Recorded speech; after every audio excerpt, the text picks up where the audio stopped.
11 body systems in under 11 minutes. To start, blood plasma leaks from the capillaries, a natural process mainly due to hydrostatic or osmotic pressure. More on that in a future video. The leakage turns into interstitial fluid, which nourishes surrounding cells and tissues. Though most of this is reabsorbed by the capillaries, the smallest blood vessels, some of it enters the lymphatic capillaries, and the fluid is now called lymph. Lymph is a clear fluid carrying nutrients, proteins, and white blood cells throughout the body, making it part of the immune system. Lymph is transported to larger lymphatic vessels and eventually reaches lymph nodes. Lymph nodes filter the fluid and act as immune response centers by removing pathogens, debris, and abnormal cells and containing lymphocytes and macrophages that help identify and destroy harmful substances. These lymph nodes, located in your chest, underarms, abs, and pelvic region, are crucial in fighting infection and disease, and even prevent cancer. In summary, blood plasma is translocated into interstitial fluid, which is translocated into lymph, which is filtered by lymph nodes via lymphatic vessels. Today we got the circulatory system, otherwise known as the cardiovascular system, which is the second of 11 body systems I explained. This system is a network of organs and blood vessels that transports blood throughout the body to provide nutrients and removes waste products. Previously, we talked about the lymphatic system, connecting it with capillaries, the smallest blood vessels. Capillaries, arteries, and veins are all part of the circulatory system and act as pipes connected to the central pump called the heart. The heart takes in low oxygen blood through the veins, and the fluid enters either the superior or inferior vena cava, referring to blood from the upper or lower body. The heart pushes the blood throughout its chambers and throws it into the lungs, where it gets oxygen and releases carbon dioxide, then sends the now oxygen-rich blood through the aorta to the rest of the body via arteries.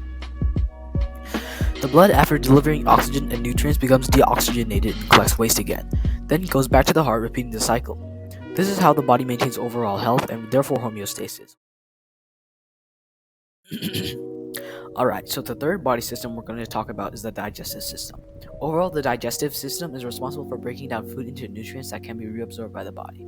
This is achieved through 7 sub-processes: ingestion, propulsion, physical digestion, chemical digestion, secretion, absorption, and defecation. The human digestive system is made up of the mouth, esophagus, stomach, small and large intestines, the anus, liver, pancreas, and gallbladder. First, the food that you eat is broken down and mixed with saliva in the mouth and is sent to the esophagus into the stomach. Then the food gets further broken down with gastric acids, and nutrients, water, and electrolytes are absorbed through the small and large intestines. The liver produces bile, and the gallbladder stores and releases it, which breaks down fats and absorbs nutrients. The pancreas also produces enzymes to break down macromolecules. In the final part of the large intestine, the rectum, feces are stored, which the anus excretes and eliminates from the body. This process actually is connected with the cardiovascular system because the nutrients are transported to the body via the bloodstream through the walls of the small intestine. Today we're going to learn about the endocrine system. This is one of those body systems where everybody has heard of it before, but nobody knows what it actually does. It uses hormones to coordinate internal activities, like the nervous system, but slower. The endocrine system's main organs are glands: hypothalamus, pancreas, pineal, pituitary, thymus, thyroid, parathyroidal, and adrenal. First, the hypothalamus detects a bodily change and sends release hormones to the pituitary gland, which sends stimulating hormones and activates other glands. These glands are the pineal, regulating daily melanin rhythm; the thyroid, regulating metabolism and development with T3 and T4 hormones; the thymus, supporting immune system development by maturing T cells; the parathyroid, regulating blood calcium with the PTH hormone; and the adrenal, a set of glands managing stress with cortisol/adrenaline and salt water balance with aldosterone. We can't forget about the pancreas, which is actually a gland as well, which controls blood glucose with insulin and glucagon. All this repeats when the hypothalamus detects another change. Finally, the endocrine system is important because it allows the body to change and adapt over time, and it even works with the nervous system to respond to changes and keep the body balanced. I apologize for losing track of time because of school. But anyways, today we got the nervous system. As one of the more popular body systems, I expect you all to know that the nervous system is used to coordinate and control bodily functions by transmitting signals to and from different parts of the body. For those of you who watched my previous video, you probably recognize this as very similar to the endocrine system's function, and you would be correct. But the nervous system uses electrical impulses, targeting specific cells within milliseconds to gain immediate control over bodily functions. The central nervous system, with the brain and spinal cord, connects to the peripheral nervous system with sensory or afferent and motor or efferent nerves. The brain controls thoughts, memory, emotions, and other motor skills with several sections that I'll go over in another video. The spinal cord connects the brain to peripheral nerves, coordinating reflexes and transmitting messages between the brain and the body. The PNS is further subdivided into the somatic and autonomic nervous systems, controlling voluntary and involuntary movements, respectively. 12 pairs of cranial nerves control the head and neck, while 31 pairs of spinal nerves control the limbs and trunk. Ganglia are clusters of nerve cells outside the CNS that help relay signals used by both the sympathetic and parasympathetic systems of the autonomic. All parts of the nervous system work together to maintain homeostasis. Alright, so today I want to talk about the respiratory system because I'm sick, but the main function of this system is to facilitate gas exchange, taking in oxygen and eliminating carbon dioxide. More specifically, oxygen is delivered into the bloodstream via lung inhalation, and CO2 is removed from the blood and moved to the lungs to be exhaled. The respiratory system's organs are the mouth and nose, taking in air, and the nose filtering it, the pharynx, larynx, and trachea, which serve as passages for air, the bronchi and bronchioles, which are branches of airways connected to the lungs, the alveoli, which are small sacs where gas exchange occurs, the diaphragm, which relaxes and contracts to aid breathing, and of course the lungs, the primary organ exchanging gases between air and blood. First, pulmonary ventilation moves air from the mouth or nose and into the lungs through the three passages while the diaphragm contracts. Next is the external respiration, which includes exhaling gas exchange and oxygen diffusion from alveoli to blood. Then gas transport and internal respiration carries oxygen to the bodily tissues from blood, and the cells carry oxygen and remove CO2, and the blood carries CO2 back to the lungs. Finally, cellular respiration happens when cells use the oxygen to produce ATP and release CO2 as a byproduct. Thus, the respiratory system is vital because it fuels cells in your body with oxygen. Without it, life stops in minutes. Today I want to talk about the skeletal system because the system includes hundreds of bones which are used for simple tasks unknowingly. There are 206 bones in the body, as well as cartilage which cushions joints and provides flexibility, ligaments which connect bone to bone, tendons which connect bone to muscle and allow for movement. At birth, the human body has approximately 300 bones which eventually fuse and enlarge as the human grows. These bones work together to protect vital organs, allow for movement and locomotion, store calcium and other minerals, and produce blood via bone marrow. The axial skeleton and appendicular skeleton are the two major parts of the skeletal system, including 80 trunk and head bones and 126 limb and girdle bones respectively. Bones are classified as long, short, flat, or irregular, and have a cancellous, spongy interior, a compact hard exterior, and subchondral cartilage ends. Bones have several different cell types: osteoblasts, which produce new tissue; osteoclasts, which remove unwanted tissue; osteocytes, which maintain living tissue; and hematopoietic cells, which produce both types of blood cells and platelets. It's important to note that fat cells are also present in bone marrow. This diagram shows pretty well the anatomy and taxonomy of the skeletal system, so be sure to take a lot of its information. The skeletal system works most with the muscular system, and together they work to maintain your body's structure and support. So in the last video, we went over the skeletal system and hinted at what the next video could be about: a certain body system that works with the skeletal system to perform motion.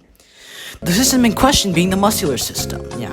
Anyways, movement is actually the main function of the muscular system, more specifically the ability to maintain posture, which I know a lot of you need to work on, myself included, but yeah, joint stability, heat reduction, and internal organ function. This is achieved through the contraction and relaxation of muscle tissue, which there are three types of: skeletal, smooth, and cardiac. Skeletal muscles are attached to bones via tendons and control voluntary movements such as walking. Skeletal muscles also work with the brain and nerves to perform movement collectively known as the neuromuscular system. Smooth or visceral muscles control involuntary movements in the walls of internal organs such as digestion in the stomach. The final muscle type, cardiac muscle, forms in the heart and involuntarily pumps blood throughout the body. Also note that skeletal muscles are striated or striped, but smooth and cardiac muscles aren't. Did you know that the muscles also protect the body, working with the integumentary system to prevent injury? I wonder what this means.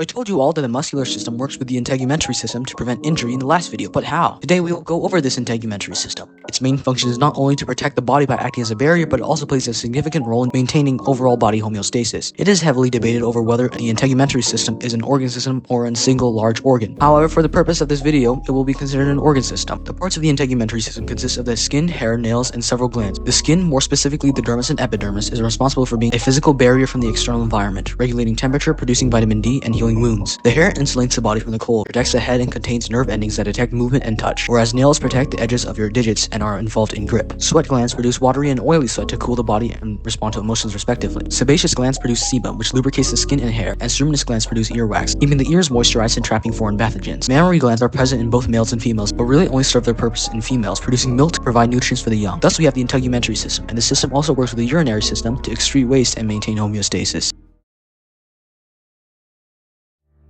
Our second to last system in the series is the urinary system, and as the name suggests, it explains why you pee. This body system consists of the kidneys, ureters, bladders, and urethra, located in the retroperitoneal space, the kidney centers, pelvis, and base of the bladder respectively. The process begins with the filtration of the blood through your kidneys, as it removes urea, electrolytes, and excess water. These filtered substances then pass through small passages called nephrons and are reabsorbed into your bloodstream, while the waste is recollected into urine. The ureters take this urine and transport it into the bladder, where it is stored until the bladder is full. When this happens, the brain signals the bladder muscles to contract, while the sphincter muscles, located in the bladder bladder, neck relax. This allows urine to pass through the urethra and exit the body. It is important to note that the kidneys can also be considered an endocrine organ because they produce hormones. This property helps regulate blood pressure and stimulates blood cell production through a hormone called erythropoietin. This function is accompanied by other functions such as regulating fluid balance, maintaining nutrient levels in the body, and balancing acid pH levels, which help maintain proper blood acidity. It is also key to note that the reproductive organs are situated around this region as well, but typically more near the base. This will be the upcoming and final body system I will explain, completing the 11 body systems.